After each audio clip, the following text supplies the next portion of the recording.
Joining me now with this week's Look at Sports is Jess Burton. And Jess, we have some teams this season who have been making some big impressions on the Northeast Conference. Big impressions indeed, John. It's truly amazing how dominant our track and swim programs have been and are right now, both undefeated on their way to conference championships. And then we have the boys hockey team who's undefeated through 13 games, so it's really a good time to be a magician right now. So let's start today with that undefeated boys track program. You'd have to date back to last winter to find a loss for Marblehead in conference play in either track or cross country. And now this week they laid down their most dominant defeat in over a calendar year. A 79-2 win over Winthrop improved the conference champs to 6-0. Just 2 competition points recorded for the Vikings. 2 points isn't good in much, maybe mini golf, but this is track and field and we're really good at both of those. George Getz was a double winner with first in the 55-meter hurdles and the high jump. The girls track team with a 5-1 record secured their conference championship with a 65-21 win over Winthrop. Ellie Emmerich placed first in the mile, Maeve Sherwood in the dash, Corinne Mail in the high jump, and Lydia Bongiorno took the 300. The Magicians swim team took to the pool twice this week and they beat Danvers 99-79. Kylie Cronin was the Marblehead Fitness Center player of the game with first place finishes in the 200 individual medley, the 100 butterfly. She was also on the winning 200 medley relay team and the 400 freestyle relay team. If you want to see Kylie and her teammates swim against the Falcons, you can watch the meet here on MHTV Saturday, January 30th at 2:30 p.m. thanks to our community partner, National Grand Bank.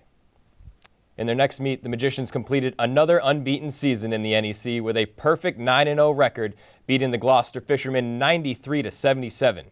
The 200 free relay of May Caldwell, Julia Cerruti, Talia Orenstein, and Kira Dar swam a solid 156-12, and Dar won the 500 free herself.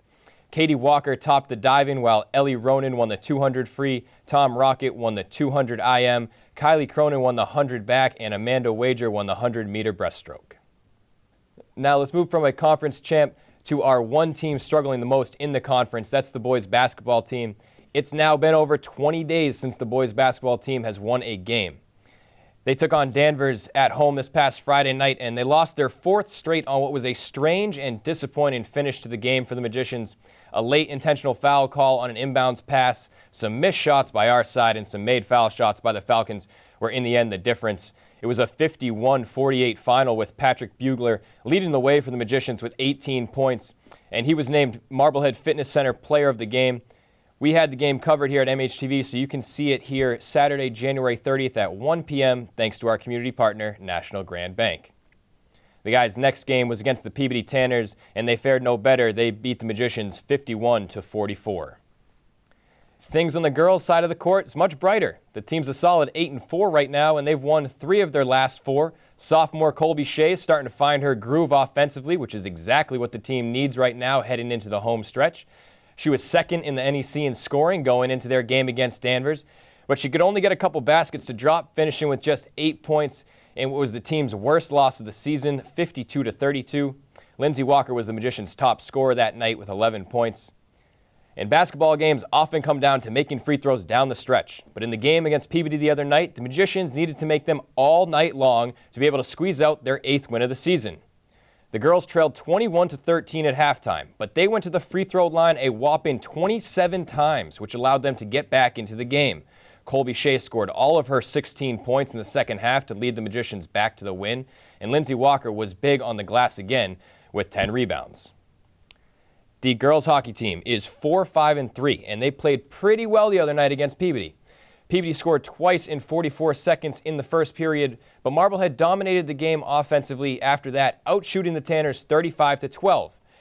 But you don't get points for shots. 35 of those, out of the 35 of those, only 2 found the net, and the teams left Rocket Arena with a 2-2 tie in a game Marblehead should have had. Sydney Cresta and Bella Peters were the goal scorers for the Headers. The talk around the Northeast Conference right now is all about the 13-0-1 boys hockey team, who remain undefeated for at least another week. The guys won both of their games this week, outscoring their opponents 9-1. On the 25th, the Black and Red took down the Winthrop Vikings 3-0 behind 15 Ronan Cunningham saves, 2 goals by James McCarthy, and 1 by Braden Haley. And then on the 27th, the Headers got out to a slow start against the Beverly Panthers, but a 4-goal second period gave the guys plenty of cushion to finish off the Panthers by a 6-1 final.